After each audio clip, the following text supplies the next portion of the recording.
कैसे हैं सभी। देखिए आज जो है हमारे पास में नया टॉपिक है कैपेसिटर। सबसे पहले कैपेसिटर होता क्या है, आप लोगों ने पहली बार नाम सुना होगा, ठीक है। तो हमारे पास में जितने भी इलेक्ट्रॉनिक डिवाइसेस होते हैं उन सभी के अंदर क्या होता है, कैपेसिटर होता है, ठीक है।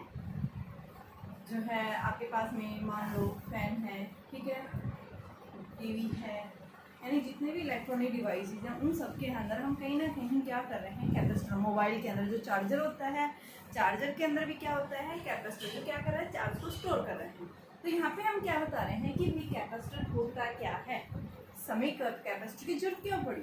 तो हम क्या बताएंगे, ये कैपेसिटर एक ऐसा डिवाइस है जो क्या करता है, लार्ज अमाउंट ऑफ एनर्जी को स्टोर करता है। और ये जो कैपेसिटर होता है, ये कैपेसिटर क्या करता है कि इंस्टेंटली एक साथ एनर्जी लिबरेट करता है। मान लो आपने फैन को ऑन किया, तो फैन को स्टार्ट होने के लिए क्या चाहिए, लार्ज करंट चाहिए, ठीक है। तो यहाँ पे क्या होता है, कैपेसिटर जैसे आप ऑन करते हैं, कैपेसिटर तुरंत क्या कर लेता है, large amount of energy store कर लेता है और उस एनर्जी को जो है इंस्टेंटली क्या कर देता है, तुरंत ही ट्रांसफर कर देता है उसकी मोटर को चलने के लिए, ठीक है। तो यहाँ पे हम क्या बताएंगे, सबसे पहले कि हम क्या बताते हैं कि कैपेसिटर क्या है। कैपेसिटर हम क्या बताएंगे कि हमें क्या चाहिए, large amount of electric energy चाहिए at once. We need a large amount of energy at once, यानी एक ही साथ हमें लार्ज अमाउंट जो एनर्जी चाहिए वो कौन देगा, आपको कैपेसिटर देगा, ठीक है। तो यहाँ कैपेसिटर जो है हम क्या बताते हैं, ये क्या है, एक ऐसा डिवाइस होता है जो हमें लार्ज अमाउंट ऑफ एनर्जी जो है, यानी कि क्या करता है, लार्ज अमाउंट ऑफ एनर्जी को स्टोर करता है, चार्ज को स्टोर करता है। और ये किसी भी जो है डिवाइस को ऑपरेट होने के लिए क्या देता है, करंट देता है या फिर एनर्जी प्रोवाइड करता है, जिसके कारण वो क्या करना शुरू कर देता है, वो डिवाइस ऑपरेट होना शुरू कर देता है। जैसे हम बताते हैं मोबाइल के अंदर तुरंत आपकी बैटरी क्या हो जाती है, डिस्चार्ज हो जाती है, तुरंत ही चार्ज हो जाती है। थोड़ी देर बाद हम लगाते हैं तो वो क्या करता है, उस एनर्जी को जो है आपका जो कैपेसिटर होता है जो डिवाइस के अंदर, जैसे आप चार्जर के अंदर क्या होता है, कैपेसिटर लगा होता है, चार्जर के अंदर कैपेसिटर होगा, वो क्या करेगा, तुरंत ही आप स्विच के अंदर उसको प्लग से कनेक्ट करते हैं तो तुरंत ही कैपेसिटर क्या करते हैं, उसको एनर्जी जो है यानी कि एनर्जी के फॉर्म में चार्ज को स्टोर करना शुरू कर देता है।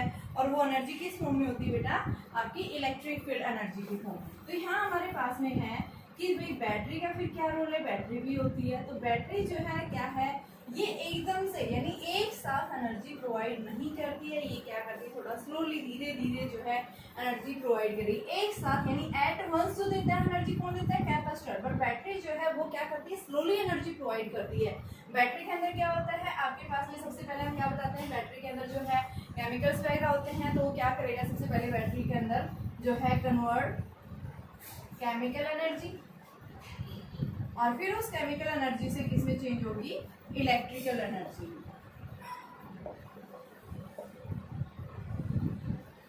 तो बैटरी के अंदर जो है प्रोसेस होता है वो कैसा प्रोसेस होता है, एक स्लोली प्रोसेस होता है, ठीक है। यानी कि ये जो है provide does not provide energy at once, एक साथ एनर्जी नहीं दे सकता। बट कैपेसिटर जो है ये क्या कर सकता है, एक साथ जो है एनर्जी क्या करता है, आपको प्रोवाइड करता है। किसी भी इंस्ट्रूमेंट यानी किसी भी डिवाइस को ऑपरेट होने के लिए शुरू में ही क्या चाहिए, लार्ज अमाउंट ऑफ करंट चाहिए, लार्ज अमाउंट ऑफ एनर्जी चाहिए। तो उस डिवाइस को ऑपरेट होने के लिए क्या करता है, कैपेसिटर जो है लार्ज अमाउंट ऑफ एनर्जी को क्या करता है, स्टोर करता है और उसको इंस्टेंटली क्या देता है कि वो एनर्जी प्रोवाइड कर देता है किसी भी डिवाइस को ऑपरेट करने के लिए। जैसे हम बात कर रहे हैं एग्जाम्पल्स, हम बात करते हैं किसके अंदर, फैन के अंदर। फैन के अंदर जो मोटर लगी होती है वो मोटर, उसके अंदर क्या होता है, कंडेंसर होता है, ठीक है, जिसके कारण वो क्या करने लग जाता है, फैन इंस्टेंटली जो है घूमने लग जाता है, उसकी मोटर स्टार्ट हो जाती है, ठीक है। तो वो चार्ज जो है वो एनर्जी कहाँ से मिल रही है, कंडेंसर। यानी कंडेंसर क्या करता है, उसको एनर्जी के फॉर्म में पहले यानी कि इलेक्ट्रिक फील्ड की फॉर्म में एनर्जी स्टोर करेगा और उसको एक साथ जो है फैन की मोटर को ऑपरेट करने के लिए वो क्या देता है, उस कंडेंसर उसकी मोटर की यानी फैन की जो मोटर है उसको एनर्जी प्रोवाइड कर देता है, जिसके कारण फैन जो है एकदम से तेजी से क्या करने लग जाता है, मूव करने लग जाता है। तो ये सब क्या है, हमारे पास में कैपेसिटर है। कैपेसिटर जो है हम क्या बताते हैं कि यहाँ पे किसी भी डिवाइस को ऑपरेट होने के लिए हमें क्या चाहिए, एनर्जी चाहिए, हमें क्या चाहिए, लार्ज अमाउंट ऑफ करंट चाहिए। तो वो सडनली जो है कौन दे सकता है, वो आपके पास में कैपेसिटर है, ठीक है। आप देखते हैं कि जो कैमरा फ्लैश होता है मोबाइल के अंदर, कैमरा फ्लैश उसके अंदर भी यानी कि वो फ्लैश शो करता है एकदम से इंस्टेंटली। वो कौन दे रहा है, यानी कि आपके पास में मोबाइल के अंदर जो क्या होता है, यानी जो चार्ज पहले करते हैं उसको किसके थ्रू, बैटरी चार्जर के थ्रू, किस फॉर्म में, इलेक्ट्रिक फील्ड के फॉर्म में, ठीक है। तो यानी हम क्या बताते हैं, इस तरह की जो एक साथ यानी कि आपको लार्ज अमाउंट जो है एनर्जी प्रोवाइड करता है वो क्या है, कैपेसिटर है, ठीक है। तो यानी कैपेसिटर होता क्या है, कहाँ इसका रोल है। तो हमारे हर एक जो भी डिवाइसेज है, जो भी हम आजकल जो इलेक्ट्रॉनिक डिवाइसेज यूज करते हैं, उन सभी के अंदर लगभग आपको क्या मिलेगा, कैपेसिटर मिलेगा, ठीक है। कैपेसिटर जो है क्या करता है, इट स्टोर्स एनर्जी किस फॉर्म में, इलेक्ट्रिकल, स्टोर्स एनर्जी किस फॉर्म में, इलेक्ट्रिकल, ठीक है। और ये क्या करता है, एंड सप्लाई, और वो उसको क्या कर देता है, एक साथ एंड सप्लाईज एट वंस, एक साथ उसको सप्लाई कर देता है, यानी उसको हम क्या बोलते हैं, क्या है वो आपके पास में कैपेसिटर है, ठीक है। तो कैपेसिटर जो है हम क्या बता रहे हैं, कैपेसिटर किस तरह से जो है इसको बनाया जाता है, कैपेसिटर कहाँ यूज होता है। ये सिर्फ हमने बनाने का भी यूज नहीं किया, सिर्फ मैंने क्या बताया कैपेसिटर होता क्या है, यानी कैपेसिटर की जो है हम क्या बताते हैं, कैपेसिटर एक ऐसा डिवाइस होता है जो क्या करता है, लार्ज अमाउंट ऑफ चार्ज को स्टोर करने के लिए हम इसका यूज करते हैं, ठीक है। ये डिवाइस एक ऐसा होता है जो क्या करता है, एक साथ इंस्टेंटली एनर्जी को क्या करता है, प्रोवाइड कर देता है लार्ज अमाउंट के अंदर, ठीक है, एक साथ, ठीक है। और फिर हम क्या बताते हैं कि बैटरी के अंदर ऐसा नहीं होता है। बैटरी के अंदर क्यों नहीं होता है, क्योंकि बैटरी जो है भाई स्लोली एनर्जी को क्या करती है, स्टोर, धीरे धीरे चार्ज होती है और धीरे धीरे चार्ज को क्या करना शुरू करती है, डिस्चार्ज करना शुरू कर देती है, कि उसके अंदर कुछ रिएक्शंस होती है, पहले केमिकल एनर्जी होगी, केमिकल से फिर इलेक्ट्रिकल एनर्जी में चेंज होगी, ठीक है। अब कैपेसिटर जो है ये क्या करता है, एनर्जी को स्टोर करता है किस फॉर्म में, इलेक्ट्रिकल फील्ड एनर्जी की फॉर्म में, ठीक है। और उसी एनर्जी को फिर एक साथ क्या कर देता है, वो किसी भी डिवाइस को प्रोवाइड कर सकता है एट वंस, ये वर्ड याद रखना, यानी एक साथ जो है क्या कर देता है कि उसको एनर्जी प्रोवाइड कर देता है किसी भी डिवाइस को ऑपरेट होने के लिए। जैसे हम क्या करते हैं, मोबाइल का स्विच ऑन करते हैं, यानी कि आप फ्लैश का वाला जो है स्विच ऑन करते हैं, तुरंत लाइट ऑन ग्लो करने लग जाती है, फ्लैश लाइट की, ठीक है। कैमरा की जो फ्लैश लाइट है वो तुरंत ग्लो करती है। तो एक साथ से कैसे हुई, तो वो कौन दे रहा है, कैपेसिटर दे रहा है, ठीक है। तो ये आपके पास में क्या बताएंगे, कैपेसिटर है, ठीक है। अब आगे देखिए हमारे पास में कैपेसिटर जो है क्या होता है, कैपेसिटेंस देखेंगे सबसे पहले, फिर हम कैपेसिटर के बारे में पढ़ेंगे। देखिए बच्चों, अभी आपके पास में आता है कैपेसिटर और कैपेसिटेंस के अंदर बेसिक डिफरेंस क्या है। सबसे पहले हम बात कर रहे हैं कैपेसिटर के अंदर। कैपेसिटर जो है अभी मैंने बताया है जो क्या करता है, stores, capacitor stores electrical energy in the form of electric field, और इस एनर्जी को एक साथ क्या करता है, किसी भी डिवाइस को क्या करने के लिए, ऑपरेट होने के लिए, ये इंस्टेंटली एट वंस जो है ये क्या करता है, उस एनर्जी को प्रोवाइड कर देता है, जिसके कारण वो डिवाइस जो है ऑपरेट होना शुरू हो जाता है, ठीक है। या फिर आप क्या बताते हैं, कैपेसिटर जो है एक ऐसा डिवाइस है, यानी जो क्या करता है, लार्ज अमाउंट ऑफ चार्ज को स्टोर करने के लिए भी इसको यूज किया जाता है, ठीक है। तो आप क्या बताएंगे कि जो कैपेसिटर्स होते हैं, कैपेसिटर्स यानी मोस्टली जो कैपेसिटर्स होते हैं, capacitors are conductors which stores electric charge, जो क्या करते हैं, इलेक्ट्रिक चार्ज को स्टोर करते हैं, उसको भी हम बता सकते हैं क्या है भाई, वो कैपेसिटर। कैपेसिटेंस क्या होती है, कैपेसिटेंस जो है ये एबिलिटी को शो करती है। कैपेसिटेंस जो है ये क्या करता है, एबिलिटी को शो करता है, किसकी, कंडक्टर की, कि वो कैपेसिटर यानी कि एबिलिटी ऑफ ए कंडक्टर, ठीक है, या कैपेबिलिटी ऑफ ए कंडक्टर, कितना चार्ज हुआ है वो कैपेसिटर, ठीक है, उसकी कैपेबिलिटी को जो शो करता है उसको हम क्या बताते हैं, यानी क्या है वो आपके पास में कैपेसिटेंस है। Ability of a conductor to hold charge, कितना चार्ज उसने होल्ड किया है, टू होल्ड चार्ज, यानी जो हमें क्या दे रहा है, उसकी कैपेबिलिटी को शो करके दे रहा है, एबिलिटी को शो कर रहा है, किसकी, कंडक्टर की, कि उस कैपेसिटर ने या उस कंडक्टर ने कितना चार्ज जो है स्टोर किया है, उसकी एबिलिटी या कैपेबिलिटी को जो शो करता है उसको हम क्या बोलते हैं, क्या है वो कैपेसिटेंस है, ठीक है। कैपेसिटेंस जो है वो जनरली किसके ऊपर डिपेंड करता है, मान लो मेरे पास ये क्या है, एक कंडक्टर है, मैंने क्या किया, इस कंडक्टर को चार्ज करना शुरू कर दिया, मैंने इसके ऊपर पहले चार्ज किया हुआ, इसके ऊपर यूनिफॉर्मली सेपरेट होने लगे। अब हमने क्या बढ़ाएगा, जब भी किसी कैपेसिटर के ऊपर चार्ज होता है तो इलेक्ट्रिक फील्ड मिलेगा। इलेक्ट्रिक फील्ड क्या मिलता है, KQ/R स्क्वायर। मान लो इस कंडक्टर की रेडियस जो है वो कितनी है, R है। पोटेंशियल यहाँ क्या होगा, KQ/R। तो हमने क्या देखा, अगर मैं इस कैपेसिटर को यानी इस कंडक्टर को क्या दे रही हूँ, चार्ज प्रोवाइड कर रही हूँ, इसको मैं चार्ज कर रही हूँ, ठीक है। चार्ज जितना प्रोवाइड करूंगी इलेक्ट्रिक फील्ड क्या होगा, उतना ही ज्यादा बढ़ेगा, इसका पोटेंशियल भी क्या होगा, इतना ही ज्यादा इंक्रीज होगा।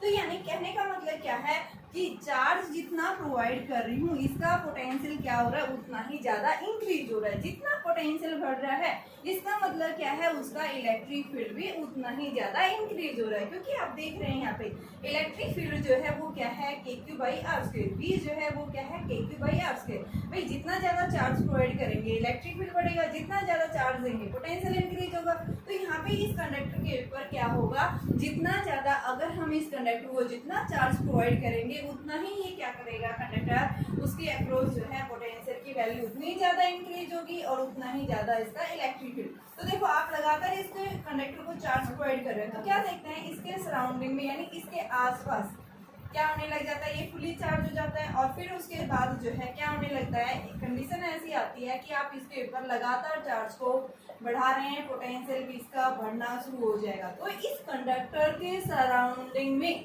जो भी एयर है वो एयर भी क्या हो जाती है, यानी यहाँ इलेक्ट्रिक फील्ड इतना ज्यादा स्ट्रॉन्ग हो जाता है। किस कारण से, क्योंकि हम क्या कर रहे हैं, इस कंडक्टर को चार्ज प्रोवाइड कर रहे हैं। और चार्ज प्रोवाइड करने की वजह से इस कंडक्टर के अक्रॉस यानी इसके चारों ओर यहाँ पे पोटेंशियल की वैल्यू क्या होगी, बढ़ गई। पोटेंशियल जितना ज्यादा बढ़ा है उतना ही ज्यादा क्या होगा, यानी कि यहाँ से आपके पास में इलेक्ट्रिक फील्ड भी उतना ही ज्यादा इंक्रीज होगा, ठीक है। इलेक्ट्रिक फील्ड इंक्रीज होगा तो इसका मतलब क्या है कि आपके पास में इलेक्ट्रिक फील्ड बढ़ा है ना यहाँ से, तो इलेक्ट्रिक फील्ड बढ़ने क्योंकि हम लगातार चार्ज को बढ़ा रहे हैं। तो एक कंडीशन ऐसी आती है कि इस कंडक्टर के चारों ओर इसके सराउंडिंग में इलेक्ट्रिक फील्ड इतना ज्यादा हाई, इतना ज्यादा स्ट्रॉन्ग हो गया है कि ये सराउंडिंग की जो भी एयर है उसको क्या करना शुरू कर देगा बेटा, इफेक्ट डालना शुरू कर देता है। जैसे हम मान लो आपके पास में कैपेसिटर को आप चार्ज कर रहे हैं, ठीक है, तो भाई उसकी जो कैपेबिलिटी है, उसकी जो चार्ज करने की जो कैपेबिलिटी उतना ही तो चार्ज स्टोर करेगा। बाल्टी में आप पानी भर रहे हैं तो उसमें आप कितना पानी डालेंगे, जो उसकी यानी पानी डालने की जो क्षमता है उसकी जो कैपेबिलिटी उतना ही पानी आएगा। अगर आप उससे ज्यादा पानी डालते हैं तो पानी क्या हो जाएगा, ओवरफ्लो हो जाएगा, कहाँ पे नीचे गिरने लग जाएगा। सिमिलरली हम यहीं पे बता रहे हैं कि इस कंडक्टर के अंदर अगर आप एक्सेस ऑफ चार्ज प्रोवाइड करेंगे तो ये क्या करेगा, अपने सराउंड, क्योंकि यहाँ पोटेंशियल बढ़ गया है, पोटेंशियल बढ़ने की वजह से इलेक्ट्रिक फील्ड बढ़ जाएगा, इलेक्ट्रिक फील्ड बढ़ेगा तो ये अपने सराउंडिंग में जो एयर है उस रीजन को क्या करना शुरू कर देगा, ये जो है यानी कि इस इलेक्ट्रिक फील्ड का लीकेज यानी इस चार्ज का जो है यानी कि क्या करना शुरू कर देता है, ये लीकेज करना शुरू कर देता है और एयर को कैसी बना देता है, आयनाइज बना देता है, ठीक है। और एयर जैसे ही आयनाइज बन जाता है तो उस केस में हम क्या बोल देते हैं, यानी कैसा रीजन है ये आपके पास में, यानी कि एयर आयनाइज हो गई है, ठीक है। तो यानी ये क्या बता रहा है, आपका कैपेसिटर जो है वो क्या कर रहे हैं, यानी किसी दूसरी जो भी कंडक्टर्स वगैरह रखे होंगे उनको क्या करना शुरू कर देता है, वो चार्ज करना शुरू कर देता है, यानी कि उसकी कैपेसिटेंस जो है उसको इंक्रीज कर देता है, ठीक है। तो यहाँ पे हम क्या बता रहे हैं, देखो जितना चार्ज बढ़ा रही हूँ पोटेंशियल क्या हो रहा है, बढ़ रहा है, ठीक है। अब एक कंडीशन ऐसी आती है कि जैसे हम इसको प्रोपोर्शनल को हटाते हैं तो क्या आता है, CV।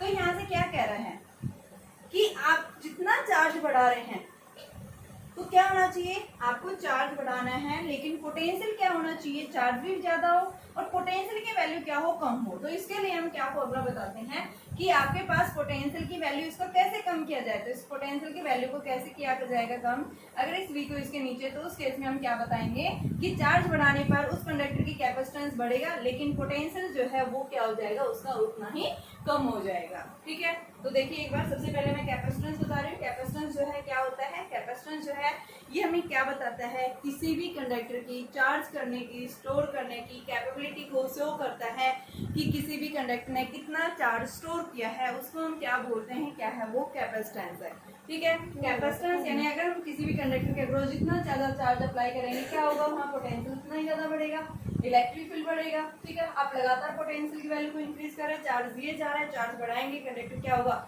इलेक्ट्रिक फील्ड उतना ही ज्यादा बढ़ेगा, उसका पोटेंशियल उतना ही ज्यादा बढ़ेगा, ठीक है। तो यानी चार्ज बढ़ाने पर पोटेंशियल क्या होता जा रहा है, बढ़ता जा रहा है।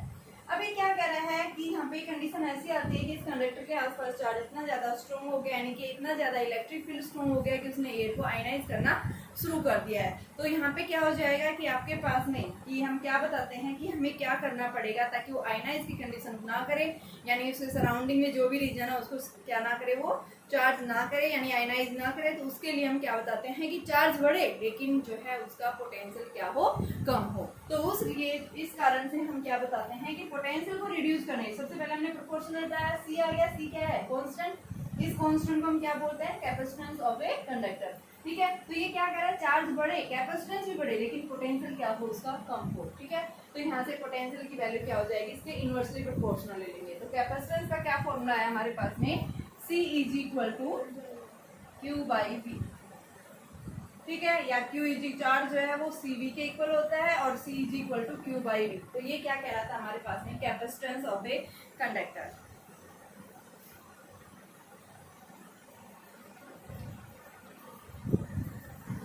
देखिए कैपेसिटेंस जो अभी हमने पढ़ा है क्या होता है, C is equal to Q by V। ठीक है, ये कैपेसिटेंस जो है C जो है ये क्या रहता है, independent on Q and V, it depends on only on shape and size of conductor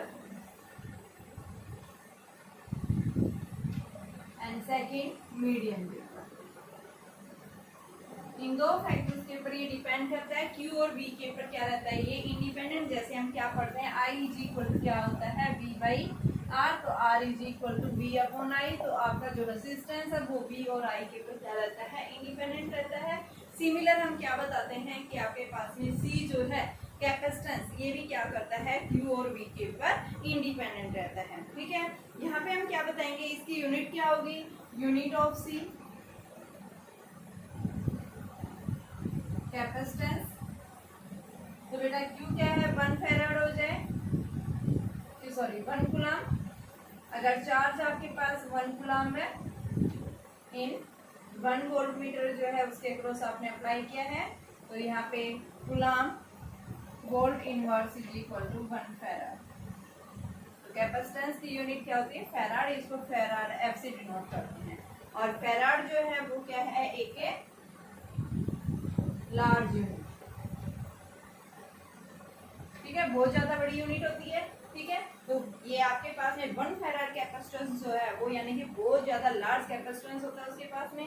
तो इतना कैपेसिटेंस पॉसिबल नहीं है, तो इस वजह से हम देखेंगे प्रैक्टिकल यूनिट जो इसकी आएंगी वो आपको किस में मिलेंगी, माइक्रो फैराड या फिर पिको फैराड। माइक्रो फैराड का मतलब क्या है, 10 की पावर माइनस 6 फैराड, और पिको का मतलब 10 की पावर माइनस 12 फैराड। ठीक है, ये क्या होती है, लार्ज यूनिट्स होती हैं, क्योंकि 1 फैराड जो है क्या लार्ज है। ठीक है, इतनी ज्यादा बड़े जो है कैपेसिटर्स पॉसिबल नहीं है।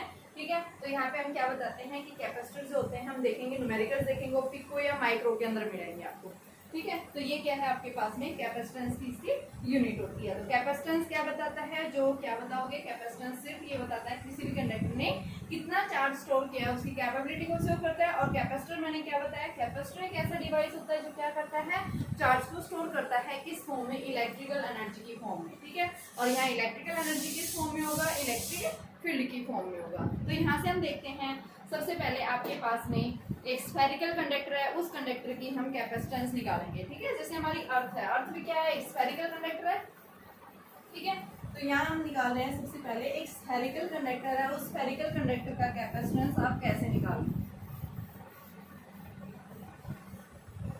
Calculate the capacitance of A spherical conductor, या फिर एक आइसोलेटेड कंडक्टर भी बोल सकता है। ठीक है, तो स्फेरिकल कंडक्टर जैसे हमारे पास में अर्थ है, हमारी अर्थ कैसी है, स्फीयर है। ठीक है, तो आपके पास में ये क्या है, मान लो स्फीयर है, इसके ऊपर चार्ज कितना है, Q चार्ज यूनिफॉर्मली सेपरेट, जिसकी रेडियस क्या है, सेंटर से आगे रखनी। ठीक है, जैसे हमने इसके ऊपर रेडियस R दी है, तो यहाँ पे हम क्या बताएंगे कि इसके ऊपर क्या क्या है, एक इंफिनिटी से जो है चार्ज आया है। ठीक ठीक है, क्यू चार्ज है इसके सरफेस के ऊपर। कंडक्ट स्फेरिकल, आपने क्या लिया है, स्फेरिकल कंडक्टर लिया, इंफिनिटी से कोई एक चार्ज आया, ठीक है, तो इसके सरफेस के ऊपर जो पोटेंशियल मिलेगा क्या मिलेगा, के क्यू बाई आर।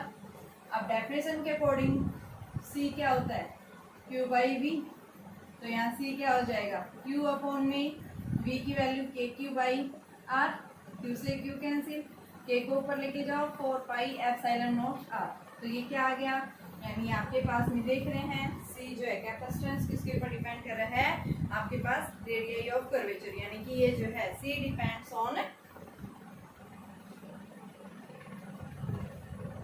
आर के ऊपर डिपेंड कर रहा है, दूसरा किसके ऊपर डिपेंड कर रहा है, एप्सिलॉन नॉट। एप्सिलॉन नॉट का मतलब क्या है, मीडियम हो गया भाई, कहाँ पे आएगी, कंडक्टर कौन से मीडियम में रखा है, और ये क्या है उसका साइज, रेडियस ज्यादा है या कम है, जितना ज्यादा रेडियस होगा उतना ही ज्यादा क्या करेगा, ये चार्ज को स्टोर करेगा, ठीक है। तो यानी ये हम क्या बताते हैं, हमारे पास में ये कैपेसिटेंस, जैसे मान लो आपके पास अर्थ का कैपेसिटेंस निकालना है, अर्थ की रेडियस जो है वो कितनी है, r is equal to 6.4 into 10⁻⁶ metre होती है, ठीक है।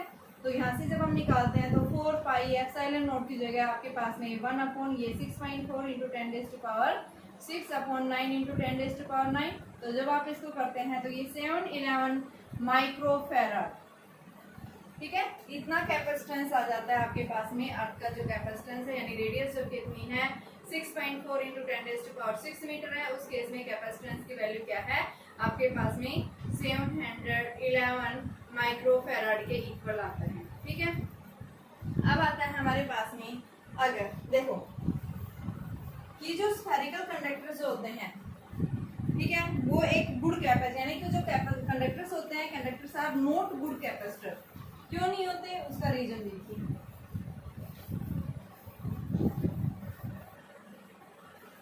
Conductors are not good capacitor, why, ठीक है, रीजन पूछा है, तो सी हमने क्या पढ़ा है 4 पाई एप्सिलॉन नॉट आर। मान लो आपको जो है क्या है, आर की वैल्यू अगर हम क्या लेते हैं 1 ले लेते हैं, ठीक है, अगर आर की वैल्यू को हम क्या लेते हैं 1 रख लेते हैं, तो उस केस में हम क्या देखते हैं, कैपेसिटेंस किसके इक्वल आएगा, कि कोई भी कंडक्टर लिया, उस कंडक्टर की रेडियस अगर क्या रखी हमने 1 मीटर रख ली है, तो सी कितना आएगा 4 पाई एप्सिलॉन नॉट इंटू में 1, तो ये 4 पाई एप्सिलॉन नॉट, इसकी वैल्यू कितनी आ गई 1 अपॉन 9 इंटू 10⁻⁹ आ गया, और इसको जब आप सोल्व करते हैं तो हमारे पास में इसकी वैल्यू क्या आती है 1.1 इंटू -10, यानी इतना जो है आपके पास में क्या आता है कैपेसिटेंस, और ये कैपेसिटेंस जो है ये क्या है, एक वेरी स्मॉल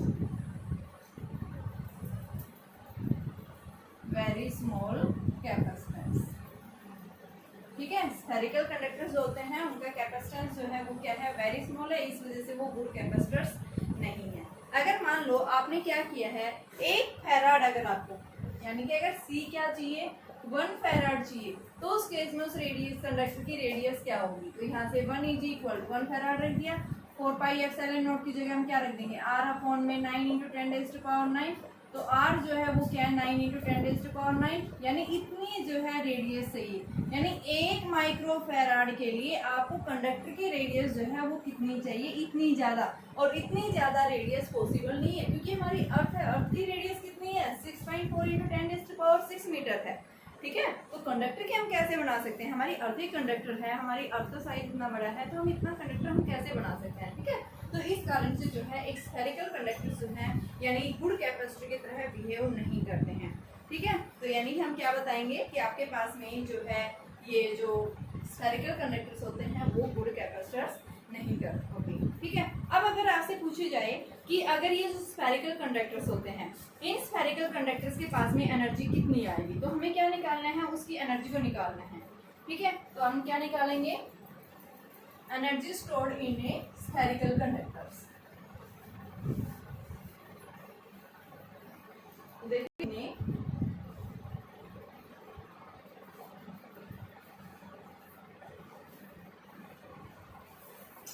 स्फेरिकल कंडक्टर। अब अभी तक तो हमने क्या देखा था कि जो कंडक्टर्स होते हैं स्फेरिकल कंडक्टर्स वो गुड कैपेसिटर क्यों नहीं है।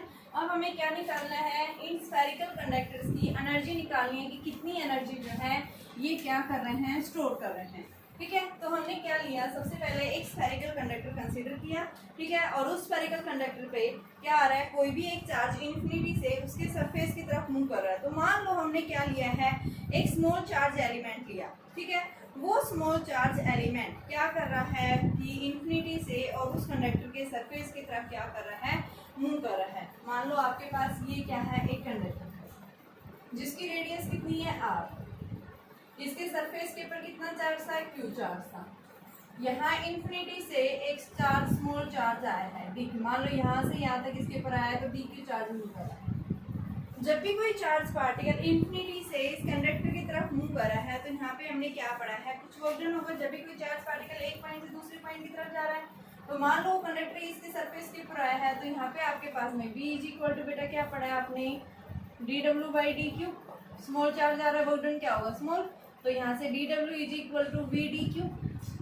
टोटल निकालेंगे, सरफेस के ऊपर निकालना है। तो ये कहाँ से आया है, इन्फिनिटी से आया है। ठीक है, और कहाँ पे आया है, ये इस कंडक्टर के सरफेस जहाँ चार्ज कितना है, q है। ठीक है, तो हम इसको क्या करेंगे, इंटीग्रेट करेंगे। यहाँ पे चार्ज इन्फिनिटी के ऊपर मान लो आपके पास में चार्ज 0 था। ठीक है, ये यहाँ पे तक निकालना है कंडक्टर के 0 और q तक। तो यहाँ से w v की वैल्यू रखेंगे। सबसे पहले v स्फेरिकल कंडक्टर है, स्फेरिकल कंडक्टर के लिए आपके पास में जो है ये पोटेंशियल की वैल्यू क्या होती है आपके पास में, kq by r dq। Spherical conductor के ऊपर चार्ज कितना है, r ये q, और रेडियस कितनी है बेटा, dq, ये r दे रखी है। तो ये w is equal to kq by r और इंटू में dq का इंटीग्रेशन q, और q की लिमिट्स रखेंगे तो q आएगा। तो ये क्या आ गया, kq स्क्वायर बाई r, और ये kq आपके पास में देखो q रह गया, ये kq स्क्वायर बाई 2r के इक्वल आ गया। ये हमारे पास में क्या आया है, वर्क डन, और ये वर्क डन किस फॉर्म में, पोटेंशियल एनर्जी की फॉर्म में। तो kq स्क्वायर बाई 2r। ठीक है, अब हमें क्या देखना है, इन्फिनिटी से कहाँ पे आया है, इस सोर्स के ऊपर, यानी स्फेरिकल कंडक्टर के सरफेस के ऊपर आया है। तो ये इनिशियली जो है कहाँ से, इन्फिनिटी के ऊपर। तो इनिशियली इसके पास एनर्जी कितनी थी, इन्फिनिटी के ऊपर 0। जब r क्या था, इन्फिनिटी, तो उस केस में पोटेंशियल एनर्जी क्या थी, 0। अब ये कहाँ है, सरफेस के ऊपर, ये हमें निकालना है। तो डेल u का मतलब uf माइनस ur, और क्या आ रहा है, kq स्क्वायर बाई 2r। तो यानी ये इसके सरफेस के ऊपर है, यानी uf is equal to kq square by 2r। और इसको आप क्या लिख सकते हैं बेटा, q स्क्वायर अपॉन में 4 पाई एप्सिलॉन नॉट 2r। तो ये क्या आ गया, q square upon 8 pi epsilon not r। ये हमारे पास पोटेंशियल एनर्जी आ गई, जो हमने कंडक्टर के पीछे निकाला भी था, मैंने टॉपिक करवाया भी था होलो कंडक्टर के लिए कि आपके पास में पोटेंशियल एनर्जी कितनी आएगी जब ये सोर्स, जब कोई भी चार्ज बॉडी क्या कर रही है, इन्फिनिटी से उसके सरफेस। तो स्फेरिकल कंडक्टर्स के लिए हमारे पास में जो है पोटेंशियल एनर्जी कितनी आएगी, इसके बराबर आ जाएगी। ठीक है, और अगर आपसे कैपेसिटेंस या पोटेंशियल की फॉर्म में पूछे तो उस केस में हम कैसे निकालेंगे, तो देखिए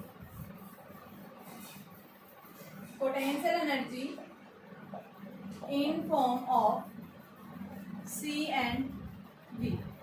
ठीक है, आपके पास पोटेंशियल एनर्जी क्या है, kq स्क्वायर बाई 2r है।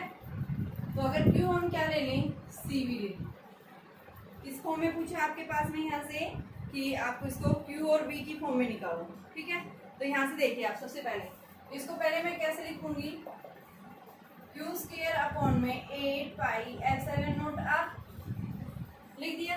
और यहाँ हम इसको क्या लिख सकते हैं, q स्क्वायर अपॉन में 2 into 4 pi epsilon not r लिख सकते हैं। और ये क्या होता है, स्फेरिकल कंडक्टर्स का कैपेसिटेंस। तो इसको हम क्या लिख देंगे, q स्क्वायर अपॉन 2c। एक फॉर्मूला तो ये आ गया। दूसरा फॉर्मूला अगर हमें निकालना है तो वो कैसे निकालेंगे, वो देखिए c और v की फॉर्म में। q जो है क्या होता है, cv। तो u is equal to c square v square upon 2c। c से c कैंसिल, क्या आ गया, हाफ cv स्क्वायर आ गया। ठीक है, आपके पास ये वैल्यू आ गई। और अगर आपके पास में q की फॉर्म में, q और v की फॉर्म में पूछता है तो उस केस में आप क्या रखेंगे, c is equal to q by v होता है। तो यहाँ पे रखिए u is equal to half q by v into V square. तो ये क्या आ गया, हाफ क्यू। तो ये हम क्या निकालेंगे, एक आपका स्फेरिकल कंडक्टर है, उस स्फेरिकल कंडक्टर के पास में एनर्जी जो है वो कितनी आएगी। तो आप एक ही बात कह सकते हैं, यानी कि एनर्जी जो है स्फेरिकल कंडक्टर के पास में क्या है कि क्यू स्क्वायर बाई 2r, दूसरी क्या आया क्यू स्क्वायर बाई 2c, तीसरी क्या आई हाफ सी वी स्क्वायर, चौथी क्या आई हाफ क्यू।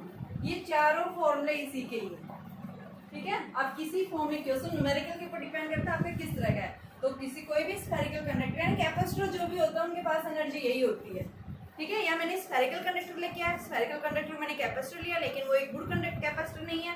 क्यों नहीं है, क्योंकि उसके पास कैपेसिटेंस क्या है, वेरी स्मॉल है। वो स्फेरिकल कंडक्टर लार्ज कैपेसिटेंस को स्टोर नहीं कर सकता, वो उसके पास में कैपेसिटेंस होता है वो स्मॉल होता है। फिर हमने क्या निकाला, स्फेरिकल कंडक्टर की एनर्जी को निकाली है, ठीक है। और उस एनर्जी के हमारे पास में ये क्या आया, पहले तो हमने चार्ज की फॉर्म में, दूसरा मैंने कैपेसिटेंस की फॉर्म में, तीसरा सी और बी की फॉर्म में, चौथा मैंने क्यू और बी की फॉर्म में एनर्जी को रिप्रेजेंट किया है, ठीक है। अब यहाँ आता है कि जो स्फेरिकल कंडक्टर्स हैं ये क्यों फेल हो गया था, यानी इसको कंसीडर क्यों नहीं किया गया था, ठीक है। तो देखिए इसने क्या बताया, क्या प्रॉब्लम्स आई थी इसके अंदर, problems of the spherical conductors. बेटा problems of the spherical conductors क्या है, इसकी प्रॉब्लम थी। तो देखिए स्फेरिकल कंडक्टर में हमने क्या बताया था भाई, कोई भी एक पॉजिटिव चार्ज है +2, क्या होगा, ये आपका एक कंडक्टर है, स्फेरिकल कंडक्टर है, ये अपने सराउंडिंग इलेक्ट्रिक फील्ड इस तरह से क्रिएट करेगा और ये कहाँ पे जाके टर्मिनेट होती है, इन्फिनिटी। तो क्या कह रहा है यहाँ पे, एनर्जी जो है वो बाउंड स्टेट के अंदर नहीं है, यानी इसकी जो एनर्जी है, आपका जो स्फेरिकल कंडक्टर होता है, इस स्फेरिकल कंडक्टर की एनर्जी जो है वो कहाँ तक, इन्फिनिटी डिस्टेंस तक क्या करती है, ये डिस्ट्रीब्यूट करती है, ठीक है। तो पहला रीजन हम क्या बताएंगे, energy is not bounded, it extends up to infinite, ठीक है। इन्फिनिटी तक ये जो है एनर्जी क्या हो रही है, इसकी फैल रही है, डिस्ट्रीब्यूट हो रही है। दूसरा रीजन हम क्या बताएंगे कि कैपेसिटेंस जो होता है इज वेरी स्मॉल। जब हमने आर क्या लिया, 1 मीटर लिया, तो सी हमारा क्या आया, 4 pi into epsilon naught R. तो यहाँ R1 रखा तो 1/9 इंटू 10⁻⁹ और ये 1.1 इंटू 10⁻⁻10, यानी इतना स्मॉल जो है क्या आता है आपके पास में कैपेसिटेंस। तो यानी इतना स्मॉल जो है कैपेसिटेंस, जब हमने 1 मीटर लिया उसके लिए इतनी वैल्यू आ रही है, तो यानी कि आपके पास में इतना कैपेसिटेंस, इतना स्मॉल कैपेसिटेंस आ रहा है, तो इस वजह से इसको क्या कर दिया, उसकी नेगलेक्ट कर दिया, ठीक है। इस तरह से इसको क्या कर दिया, उसकी कमियों को ओवरकम करने के लिए हमारे पास में दूसरे टाइप का कैपेसिटर लिया और उसको हम क्या बोलते हैं, पैरेलल प्लेट कैपेसिटर, ठीक है। तो पैरेलल प्लेट कैपेसिटर पढ़ेंगे अभी, ठीक है। तो यहाँ पे हम क्या बताएंगे, which is very small, which is very small, कि उसका कैपेसिटेंस जो है, आपका स्फेरिकल कंडक्टर है उसका कैपेसिटेंस क्या है, वेरी लो है, ठीक है। तो इस वजह से इसको ओवरकम करने के लिए हम क्या करेंगे, दूसरे टाइप के कैपेसिटर्स आए जो उनका नाम क्या दिया गया। सबसे पहले आता है हमारे पास में पैरेलल प्लेट कैपेसिटर जो है वो क्या है, देखिए बच्चों, अभी हमने स्फेरिकल कंडक्टर पढ़ा था, हमने कहा था स्फेरिकल कंडक्टर भी एक तरह से कैपेसिटर की तरह बिहेव कर सकता है, लेकिन वहाँ उसके अंदर कुछ लिमिटेशंस देखिए। एक तो उसका कैपेसिटेंस क्या होता है, वेरी स्मॉल होता है। दूसरा उसके अंदर जो एनर्जी डिस्ट्रीब्यूट होती है वो कहाँ तक डिस्ट्रीब्यूट होती है, इनफाइनाइट डिस्टेंस तक, ठीक है। तो अब हमारे पास में यानी उन्हीं को ओवरकम करने के लिए हमारे पास में दूसरे टाइप का कैपेसिटर है जिसको नाम हमने दिया पैरेलल प्लेट कैपेसिटर। जैसे नाम से इंडिकेट हो रहा है पैरेलल प्लेट, यानी कि आपके पास में यहाँ पे 2 इनफाइनाइट प्लेट्स लेते हैं और उनको अगर हमने एट ए स्मॉल डिस्टेंस के ऊपर प्लेस कर देते हैं, ठीक है, तो हमारे पास में क्या बनता है, एक पैरेलल प्लेट कैपेसिटर बनता है, ठीक है। तो यहाँ पैरेलल प्लेट कैपेसिटर के अंदर क्या बताएंगे, देखो हमने ये क्या ली, 2 इनफाइनाइट प्लेट्स ली, मान लो एक प्लेट ये ली है और दूसरी प्लेट हमने ये ली, इनके बीच की डिस्टेंस हमने क्या है, दी। इसके ऊपर सरफेस चार्ज डेंसिटी हमने क्या ली, +σ। इसका क्रॉस सेक्शन एरिया क्या है, A। दोनों का क्रॉस सेक्शन एरिया हम क्या लेंगे, सेम। ये -σ, नेगेटिव सरफेस चार्ज डेंसिटी इसका भी एरिया जो है वो क्या है, ए है, ठीक है। डी डिस्टेंस के ऊपर तो हम क्या देखते हैं, जब हम दो पैरेलल प्लेट्स रखते हैं तो इन दो पैरेलल प्लेट्स के बीच में जो यहाँ जो एनर्जी होती है वो इन दोनों प्लेट्स के बीच में ही क्या होती है, बाउंड होती है, ठीक है, यानी इन दोनों के बीच में ही कन्फाइंड होती है। उसके अंदर क्या हो रहा था कि एनर्जी जो थी वो क्या होती है, डिस्ट्रीब्यूट होती है, यानी कि आपने स्फेरिकल कंडक्टर के कि आपके पास एक स्फेरिकल कंडक्टर था और यहाँ से एनर्जी जो है ये इन्फिनिटी डिस्टेंस तक जा रही थी, यानी कोई दूसरी प्लेट नहीं थी जहाँ पे वो एनर्जी क्या कर सके, कन्फाइंड कर सके। यहाँ पे जो है इन दो प्लेट्स को अगर हम एक प्लेट कैसे लेते हैं पॉजिटिव, दूसरी प्लेट अगर हम नेगेटिव लेते हैं, ठीक है, तो यहाँ पे इन दोनों के बीच में जो है क्या होगा, जो स्पेस होगा उसके फॉर्म में क्या करेगा, यहाँ पे एनर्जी स्टोर करेगा, किस फॉर्म में, इलेक्ट्रिक फील्ड के फॉर्म में, ठीक है, कन्फाइंड करेगा। दूसरा यहाँ पे कि कैपेसिटेंस, यहाँ पे कैपेसिटेंस सी कैसा था, लेस था, ठीक है, यहाँ कैपेसिटेंस जो है वो हमें क्या मिलेगा, लार्ज मिलेगा। तो ये इसका बेनिफिट्स था कि आपके पास जो पैरेलल प्लेट कैपेसिटर क्यों लिए, कि पैरेलल प्लेट कैपेसिटर में क्या होता है, इसको पहले नाम इसलिए दिया है पैरेलल की दो प्लेट्स को अगर हम पैरेलल डिस्टेंस के ऊपर प्लेस कर देते हैं, ठीक है। आपके पास में फाइनाइट डिस्टेंस होनी चाहिए, ऐसा नहीं कि बहुत ज्यादा डिस्टेंस हो, ठीक है, बहुत ज्यादा हुआ तो यूनिफॉर्म फील्ड होगा, ठीक है, स्मॉल डिस्टेंस रखते हैं तो उस केस में आपका फील्ड जो है वो वेरी करता है। तो देखो यहाँ पे ये पॉजिटिव प्लेट है तो पॉजिटिव प्लेट से क्या होती है, फील्ड लाइन स्टार्ट होती है, ये क्या है नेगेटिव प्लेट में फील्ड लाइन क्या हो जाती है, खत्म हो जाती है।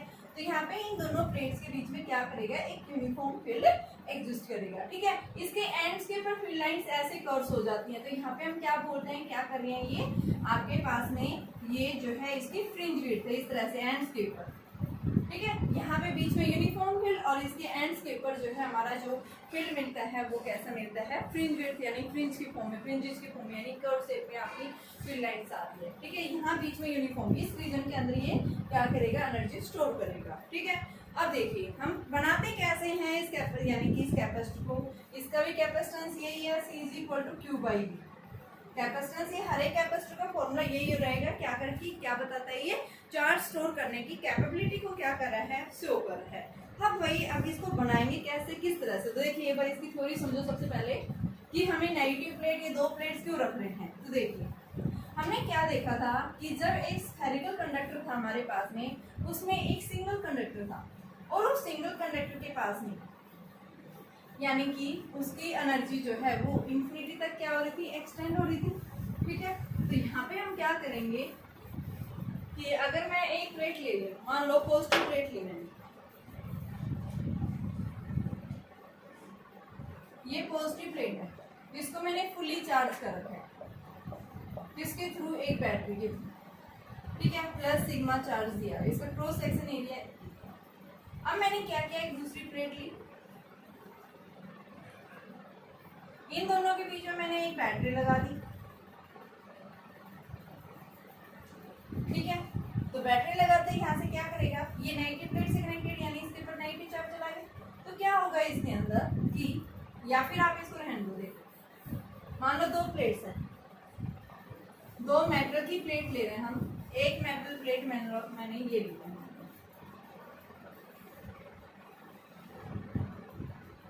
पॉजिटिव प्लेट है,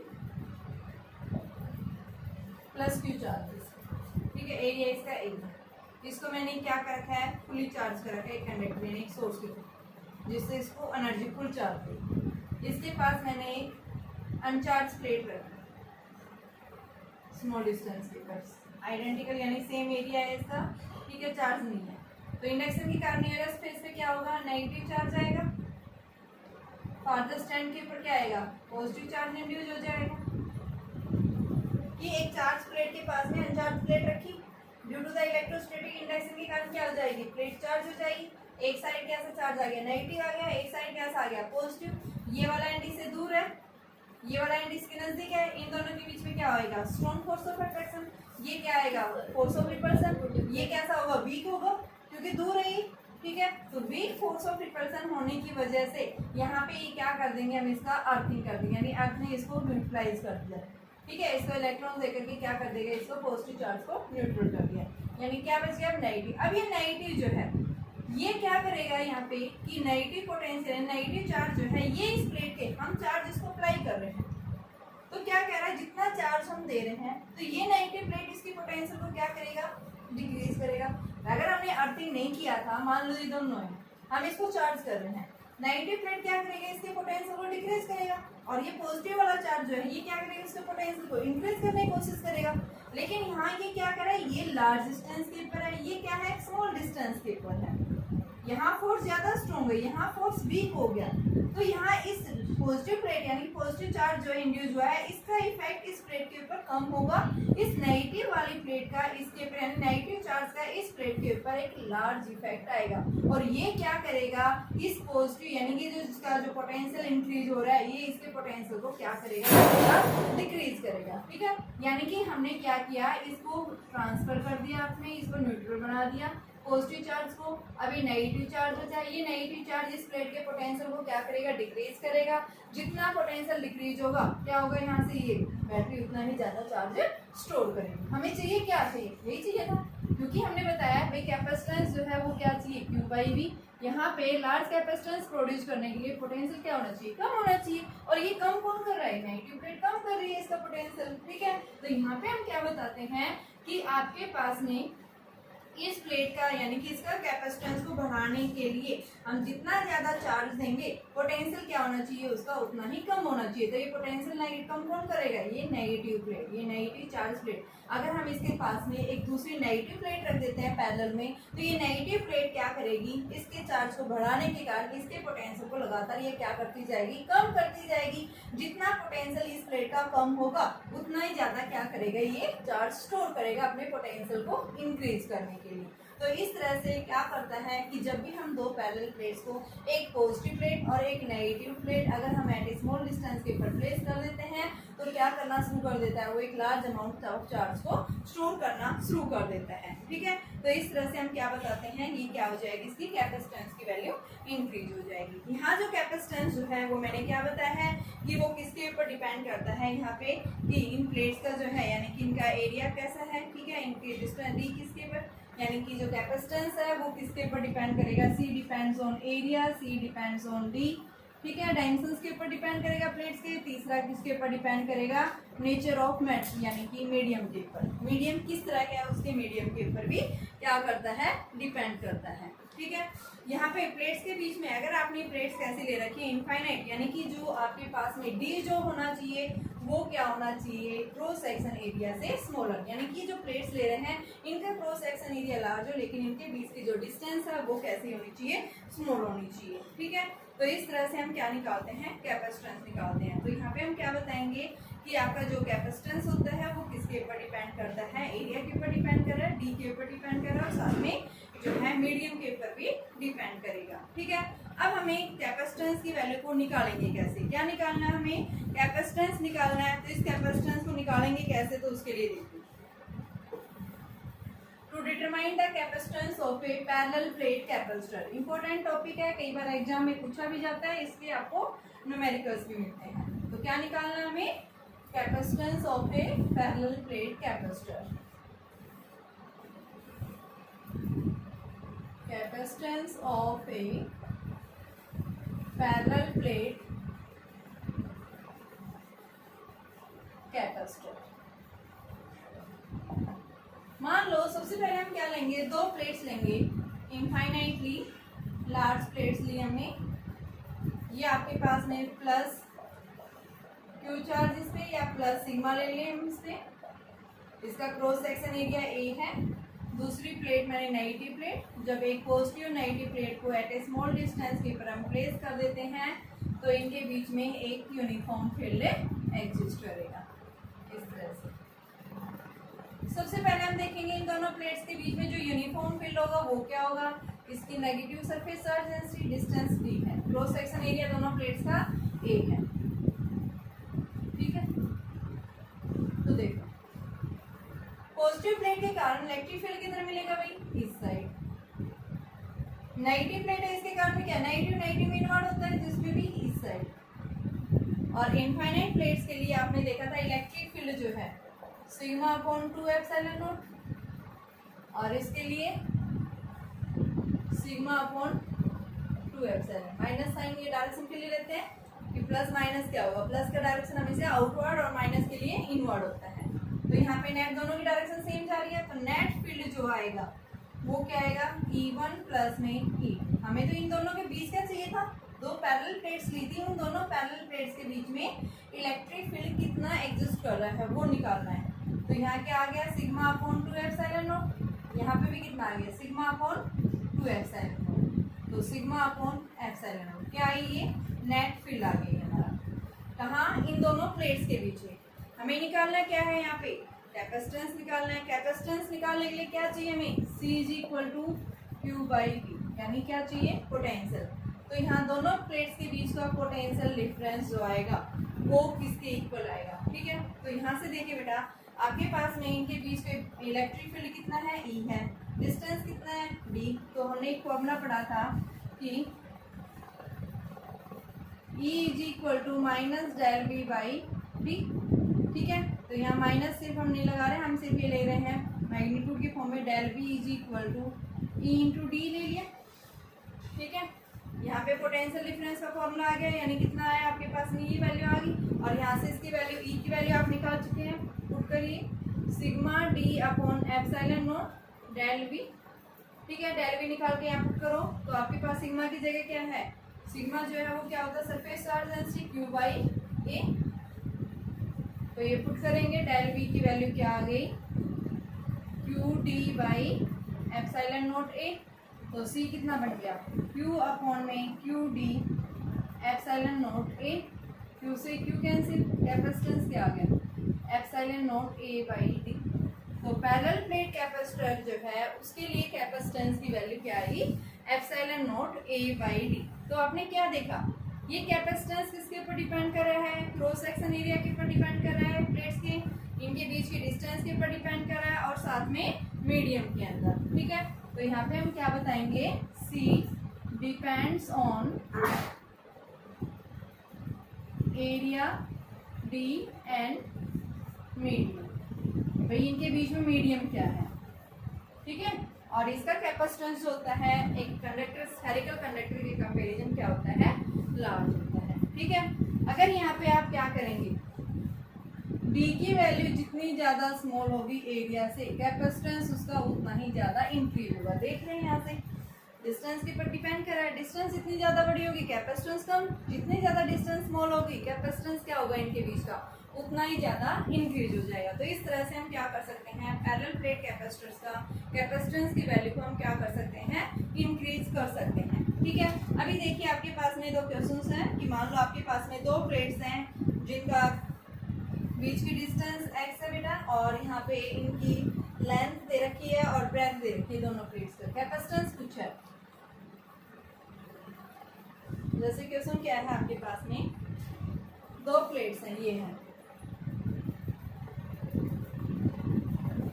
इसकी लेंथ L है, ब्रेथ इसकी B है, दूसरे की भी वही लेंथ है, इस पे प्लस Q सिग्मा चार्ज है, इसमें माइनस Q।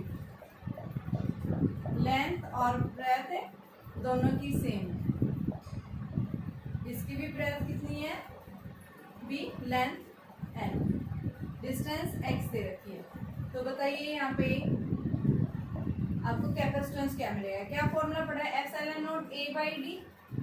A क्या हो जाएगा, प्लेट्स का एरिया, एरिया क्या है, एप्सिलॉन नॉट LB हो गया, डिस्टेंस कितनी है इनके बीच की, तो ये हमारा कैपेसिटेंस हो जाएगा, ठीक है। अब हमें क्या निकालना है, एनर्जी स्टोर। तो एनर्जी स्टोर के लिए सिमिलर हम फॉर्मूला बताएंगे, एनर्जी स्टोर कैसी होगी इनके बीच में, ठीक है। तो यहाँ से देखिए, energy stored in A parallel plate capacitor. यहाँ से क्वेश्चंस पूछे जाते हैं बेटा, पैरेलल प्लेट कैपेसिटर के ऊपर इंपॉर्टेंट टॉपिक है ये हमारा।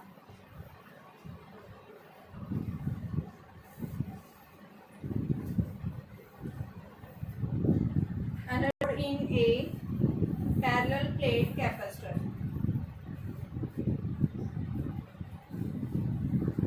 पास में दो प्लेट्स हैं, stored in a parallel plate capacitor। मान लो आपके पास में दो प्लेट्स हैं, ये प्लेट होगी फर्स्ट एंड सेकंड प्लेट हमारे पास ये होगी, ठीक है। Positive charge surface charge density है,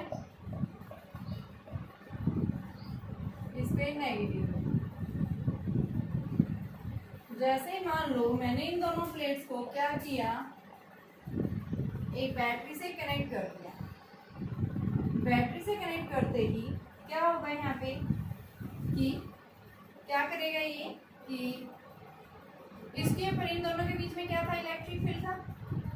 इलेक्ट्रिक फील्ड क्या करेगा, चार्ज पार्टिकल पे फोर्स डालेगा और उस फोर्स के कारण यहाँ पे जो भी आपके पास में कोई भी चार्ज है, मान लो एक स्मॉल चार्ज dq जो है, यानी कि नेगेटिव प्लेट से ये इस प्लेट के ऊपर इलेक्ट्रॉन्स लूजली बाउंड होते हैं, तो यहाँ से एक स्मॉल चार्ज जो है dq वो क्या कर रहा है, इस प्लेट से इस सेकंड प्लेट की तरफ स्लोली मूव कर रहा है from one plate to other plate. जब भी कोई चार्ज पार्टिकल एक प्लेट से दूसरी प्लेट की तरफ क्या कर रहा है, मूव कर रहा है, तो वहाँ पे क्या होगा, कुछ ना कुछ वर्क डन होगा। यहाँ जो वर्क डन आएगा वो किस फॉर्म में स्टोर होगा, पोटेंशियल एनर्जी की फॉर्म में। तो पोटेंशियल आपने पढ़ा था, यानी क्या फॉर्मूला होता है, V इंटू डी क्यू।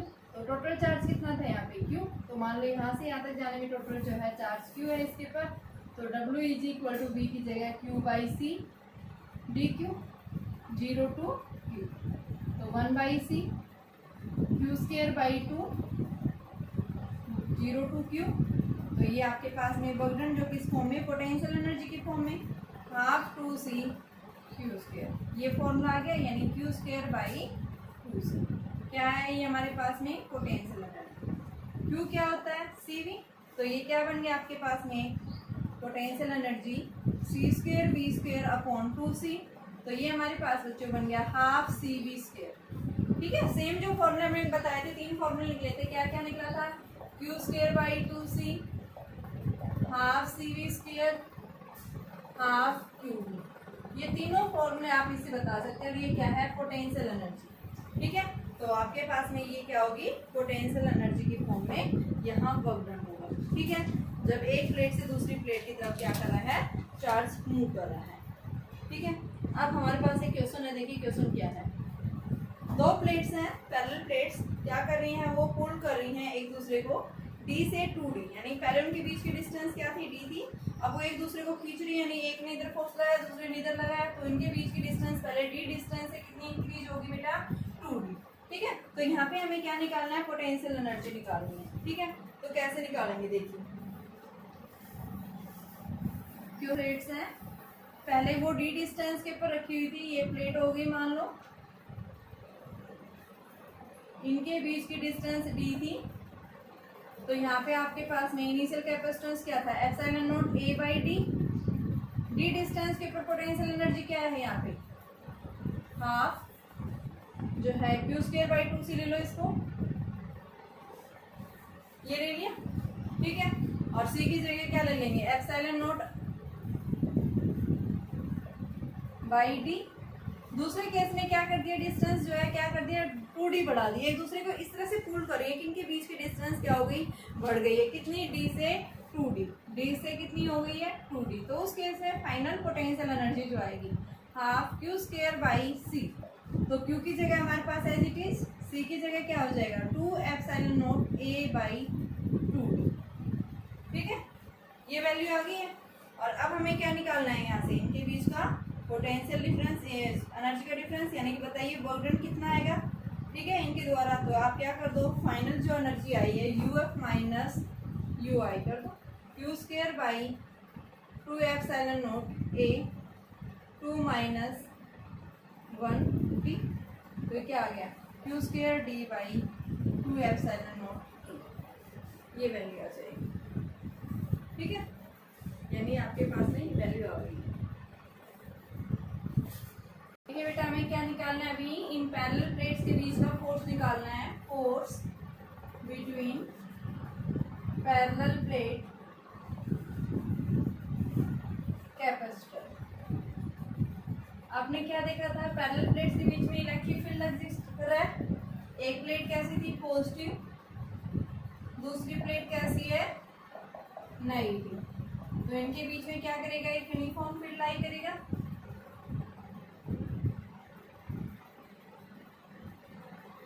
ठीक है, ये फील्ड जो है इनके ऊपर क्या करेगा, फोर्स डालेगा। तो हमें क्या निकालना है, एफ की वैल्यू। तो एफ किसके इक्वल होता है, क्यू ई। मान लो इसके ऊपर प्लेट्स के ऊपर चार्ज क्यू है और पैरेलल प्लेट के बीच में इलेक्ट्रिक फील्ड कितना होता है, सिग्मा अपॉन एप्सिलॉन नॉट। ठीक है, सिग्मा को हम क्या लिख सकते हैं, क्यू अपॉन में एप्सिलॉन नॉट ए। तो एफ की वैल्यू कितनी आई, Q into Q upon epsilon naught A, Q square upon epsilon naught A. क्या आ गया ये हमारे पास में, पैरेलल प्लेट्स के बीच में जो है क्या आया बेटा, ये आपके पास में जो है इलेक्ट्रिक फोर्स आ गया। और ये देखिए आप एक प्लेट में जो है इसके ऊपर कितना फोर्स चला, तो यहाँ हम 2 एप्सिलॉन नॉट लेंगे। ठीक है, इलेक्ट्रिक फील्ड ने एक प्लेट से, यानी मान लो यहाँ पे इलेक्ट्रिक फील्ड है, तो ये इलेक्ट्रिक फील्ड इस प्लेट के ऊपर इधर डालेगी और इधर इस साइड डालेगी। तो एक प्लेट के ऊपर कितना डाल रहा है, तो उस केस में आपके पास में क्या आ गया, Q square upon 2 epsilon naught ए के इक्वल हमारे पास में क्या आ जाएगा, ये जो है आपके पास में फोर्स आ जाएगा। ठीक है, और अगर प्रेशर की वैल्यू पूछता है तो प्रेशर क्या होता है, फोर्स पर यूनिट एरिया। तो यहाँ से आप निकाल दो, प्रेशर इज इक्वल टू इनके बीच में फोर्स पर यूनिट एरिया। तो फोर्स की वैल्यू कितनी आ रही है, Q square upon 2 epsilon naught ए इंटू में ए।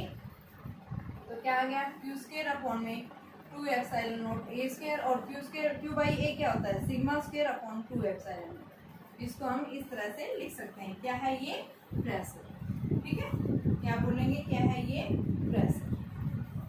ठीक है, हमें क्या निकालना था, प्रेशर। अभी एक बात और देखिए, कैपेसिटेंस का मैंने फॉर्मूला नहीं बताया, डायमेंशनल फॉर्मूला, यूनिट बता दी। डायमेंशनल फॉर्मूला कैसे निकालते हैं, सी इज इक्वल टू क्या होता है, क्यू बाई बी। क्यू क्या है, चार्ज, चार्ज क्या होता है, आई टी, आई के लिए ए और टी के लिए T. B is equal to W by Q, तो क्यू भी ऊपर चला गया, तो A T into A T, और ये m1 L2 T माइनस 2। तो क्या बन गया बेटा, ये हमारे पास m-1 L की पावर 2 माइनस 2 T की पावर ये 4 A की पावर 2। ये हमारे पास में कैपेसिटेंस का डायमेंशनल फॉर्मूला। और अभी आपके पास एक टॉपिक रह गया स्टार्टिंग का, वो गलती से रह गया बेटा, प्रॉपर्टीज ऑफ कंडक्टर्स।